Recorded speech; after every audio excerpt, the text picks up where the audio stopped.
Hello everyone, I welcome you all to this session.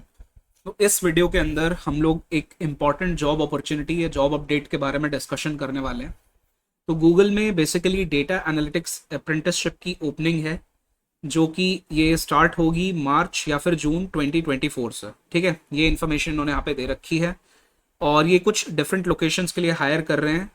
और वो ये लोकेशंस हैं हैदराबाद, गुड़गांव, बैंगलोर एंड मुंबई। ठीक है, तो इन डिफरेंट लोकेशंस के लिए हायरिंग है और यहाँ पे इन्होंने इंटर्न एंड अप्रेंटिस मेंशन किया हुआ है। ठीक है, अब इसकी जो इंपॉर्टेंट डिटेल्स हैं, इस जॉब से रिलेटेड जो भी इंपॉर्टेंट डिटेल्स हैं वो मैं आपके लिए पढ़ देता हूँ। हम लोग इस बारे में डिस्कशन कर लेंगे और जो भी इंपॉर्टेंट पॉइंट्स यहाँ पे मुझे लगेंगे कुछ वो चीज़ें हम लोग उनका भी डिस्कशन करेंगे। ठीक है, सबसे पहले तो आपको बता रखा है कि ये जो आपको एप्लीकेशन भरनी है ये 15 दिसंबर 2023 के पहले पहले तक आपको भर देनी है। तो अभी तो काफ़ी टाइम है, आप आराम से भर सकते हो।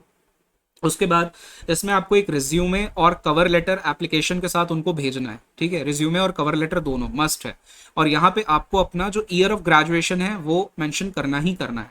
ठीक है, कवर लेटर्स के बारे में कंडीशन दी हुई है कि मैक्सिमम 1 पेज का होना चाहिए या फिर 300 वर्ड से ज़्यादा का नहीं होना चाहिए, 300 वर्ड से ज़्यादा का नहीं होना चाहिए, जिसमें आपको ये मेंशन करना है कि आप प्रोग्राम क्यों ज्वाइन करना चाहते हैं, जॉब अपॉर्चुनिटी के लिए आप एकदम सही क्यों हैं, और आपको किस तरह से ये सब चीज़ें करियर में ग्रो करने में हेल्प करेंगी, और आपको अपने अचीवमेंट्स और एस्पिरेशंस के बारे में भी वहाँ पे मेंशन करना है। एक और बात इन्होंने मेंशन की हुई है कि पूरे के पूरे प्रोसेस में 18 से 20 हफ्ते का यानी 18 to 20 वीक्स ऑफ टाइम इसमें लगेगा। तो आपको पेशेंस के साथ यहाँ पे मतलब इस जॉब पे अप्लाई करना, आपको ध्यान रखना है कि हाँ, इस पूरे प्रोसेस में 18 to 20 वीक्स का टाइम तो लगेगा। और लोकेशंस के बारे में मैंने आपको ऑलरेडी बता दिया है। जब आप अप्लाई कर रहे होगे तो आप अपनी प्रेफर्ड वर्किंग लोकेशन मेंशन कर सकते हो, जो कि इन चारों में से कोई एक होनी चाहिए, दैट इज हैदराबाद, गुड़गांव, उसके बाद बैंगलोर एंड मुंबई। अब यहाँ पे बात कर लेते हैं कि मिनिमम क्वालिफिकेशन, क्या क्वालिफिकेशन आपका होना ही होना चाहिए अगर आपको अप्लाई करना है तो बैचलर्स डिग्री किसी भी फील्ड में आपकी हो सकती है। आपको पता है कि जब डेटा इंडस्ट्री में आप मैंने खुद नॉन टेक्निकल फील्ड से ट्रांजिशन किया है, तो आप भी अगर कोई दूसरे फील्ड से भी हो, बैचलर्स डिग्री आपके पास है तो आप अप्लाई कर सकते हो डेटा एनालिटिक्स के इस प्रोग्राम के लिए।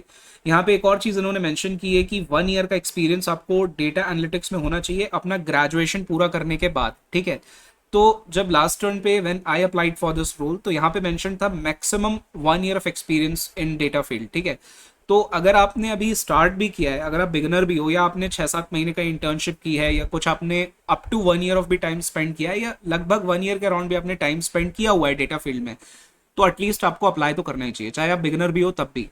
हद से हद यही होगा कि वो आपका प्रोफाइल कंसिडर नहीं करेंगे, बट आपको एटलीस्ट अप्लाई तो करना ही है।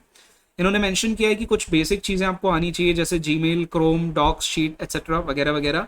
और आपको इंग्लिश में मतलब प्रॉपरली फ्लुएंटली कम्युनिकेट करते आना चाहिए।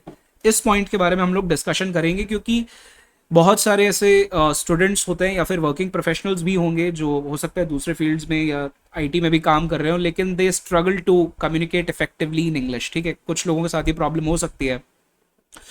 तो ये सबसे पहले आपको ये पता होना ज़रूरी है कि अगर आप आईटी इंडस्ट्री में, स्पेशली डेटा इंडस्ट्री में भी काम कर रहे हो, तो ये बहुत ज़्यादा एक इंपॉर्टेंट स्किल होता है। क्योंकि फॉर एग्जांपल लेट्स से आप किसी इंडियन कंपनी में बाहर कर रहे हो और इंडिया में सॉरी आप काम कर रहे हो, और यहाँ से बाहर का आपका कोई क्लाइंट है जिसके साथ आपको डील करना पड़ रहा है। ठीक है, तो अगर आपको उसके साथ बातचीत करनी पड़ती है, आपको कम्युनिकेट करना पड़ता है, प्रेजेंट करना पड़ता है, जो भी रिपोर्ट्स डैशबोर्ड्स आप बनाते हो या जो भी आपका कामकाज होता है उसके बारे में आपको बात करनी पड़ती है, तो आपको इंग्लिश में कम्युनिकेट करते आना चाहिए। तो वो ऑटोमेटिकली वो चीज़ एक रिक्वायरमेंट हो ही जाती है डेटा इंडस्ट्री में, ये जो भी आपके आईटी के रोल्स होते हैं उसमें। ठीक है, तो इसीलिए आपको ये चीज़ आनी चाहिए। अब कुछ लोगों को ऐसा लग सकता है कि वो इस चीज़ को लेकर नर्वस हो जाते हैं या फिर प्रॉपरली कम्युनिकेट करने में हेजिटेट करते हैं। तो इस चीज़ का सोल्यूशन ये है कि आपको वैसे तो कम्युनिकेशन हम प्रैक्टिस करके ही धीरे धीरे सुधार सकते हैं। और कम्युनिकेशन स्किल्स का हालांकि कोई ये डेफिनेशन नहीं होता कि अगर आप अच्छे से इंग्लिश में कम्युनिकेट कर पाते हो तो उसी को अच्छा कम्युनिकेशन स्किल्स बोलते हैं। कम्युनिकेशन की definition like it includes many things, but यहाँ पे स्पेसिफिक इंग्लिश में ही कम्युनिकेट करना रिक्वायर्ड है, और वो क्यों रिक्वायर्ड है वो मैंने आपको बता दिया है। अब आप इस चीज़ को कैसे, अगर आप इस चीज़ के साथ स्ट्रगल करते हो सपोज, तो फिर इस चीज़ के साथ आप कैसे डील कर सकते हो। तो उसका एक तरीका ये है कि अगर आपको इंटरव्यू अपीयर होना है तो आपको ऑब्वियसली पता है कि कुछ ऐसे बेसिक क्वेश्चंस होते हैं जो कि इंटरव्यू में पूछे ही जाते हैं, जैसे इंट्रोड्यूस योरसेल्फ, या फिर एक्सप्लेन योर प्रोजेक्ट, या फिर कुछ और चीज़ें आपसे पूरा बीआई जो इम्प्लीमेंटेशन का पूरा प्रोसेस है उससे रिलेटेड क्वेश्चंस पूछ सकते हैं। तो कुछ कुछ बेसिक चीज़ें होती हैं जो एक्सपेक्टेड होती हैं कि इंटरव्यू में पूछी ही जाएंगी। तो आपको क्या करना है, उन सारे कम से कम बेसिक क्वेश्चंस का एक स्क्रिप्टिंग कर लेनी है उसकी।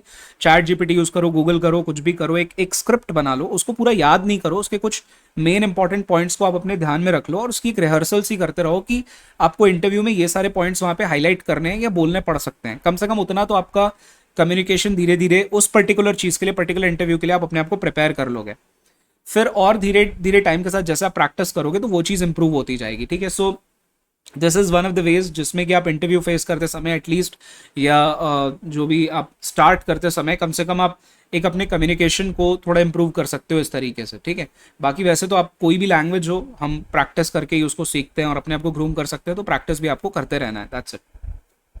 नाउ अब यहाँ पे कुछ प्रेफर्ड क्वालिफिकेशंस भी मेंशन की हुई हैं। प्रेफर्ड क्वालिफिकेशंस में इन्होंने बोला हुआ है कि डेटा एनालिसिस का अगर नॉलेज है या फिर इंटरेस्ट है ये सब चीज़ में, पैटर्न्स, नंबर्स में, तो अच्छी बात है। और basic understanding of SQL programming mention किया हुआ है। तो जो ये सीक्वल वाला जो पॉइंट है ना, डेटा एनालिस्ट के मोस्ट ऑफ द प्रोफाइल्स पे, मोस्ट ऑफ द रोल्स में आपको सीक्वल दिख ही जाएगा अगर आप डेटा इंडस्ट्री में एंटर कर रहे हो। इसीलिए जो रोड मैप का वीडियो मैंने पोस्ट किया हुआ है अपने चैनल पे, उसमें मैंने बोला हुआ है कि सबसे पहले आपको सीक्वल पढ़ना चाहिए। उसका सीक्वेंस ही यही है, सीक्वल सबसे पहले पढ़ो, फिर पावर बीआई पढ़ो, पोर्टफोलियो बनाओ, जॉब्स के लिए अप्लाई करना चालू कर दो क्योंकि कॉल्स आना वैसे भी डिफिकल्ट होता है। एट द सेम टाइम जब आप पोर्टफोलियो बना के जॉब्स के लिए अप्लाई करो, देन एक्सेल वगैरह भी पढ़ना स्टार्ट कर दो, and then Python and so on. इस तरीके से आपको जाके चीज़ें सारी की सारी पढ़नी है और इस तरह से ही चीज़ें होनी चाहिए। ठीक है, वो आपके लिए बेस्ट होगा। यहाँ भी इन्होंने सीक्वल मेंशन किया हुआ है, most of the data analyst profile में वो रिक्वायर्ड ही होता है। ठीक है, मोस्ट ऑफ द क्या, almost every data analyst profile के लिए सीक्वल मैंडेटरी होता है। कुछ जगहों पे हो सकता है कि कोई पर्टिकुलर टूल के लिए हायरिंग हो जाए या कोई पर्टिकुलर रिक्वायरमेंट के हिसाब से हायरिंग हो जाए, नहीं तो डेटा एनालिस्ट के प्रोफाइल के लिए जनरली सीक्वल रिक्वायर्ड ही होता है। अब इसके बाद बाकी भी कुछ चीज़ें इन्होंने मेंशन की हुई हैं, क्रिटिकल थिंकिंग, प्रॉब्लम सॉल्विंग, ये सब भी आप यहाँ पे देख सकते हो।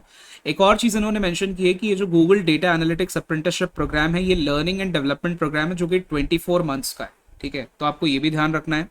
बाकी कुछ और भी डिटेल्स इन्होंने वर्किंग के लिए 40 आवर्स वीकली और ये सब चीज़ इन्होंने मेंशन किया हुआ है यहाँ पे, तो आप ये सब चीज़ों को यहाँ पे डेफिनेटली पढ़ सकते हो। ठीक है, रिस्पॉन्सिबिलिटीज़ के बारे में भी इन्होंने मेंशन किया हुआ है कि आप डेटा को एक्यूरेटली एक्सेस कर सको, एनोमैलीज वगैरह आइडेंटिफाई कर सको, डॉक्यूमेंटेशन कर सको। ठीक है, जो रियल लाइफ प्रॉब्लम्स हैं उनको आप सॉल्व करना, आपको मतलब आप सीख सको, आप उस चीज़ काम को कर सको और आप एट द सेम टाइम अपनी लर्निंग भी ले सको एंड ये सब चीज़ें। ठीक है, तो और भी बाकी पॉइंट्स हैं, आप ये सब यहाँ पे पढ़ सकते हो डिटेल में सारी की सारी चीज़ें।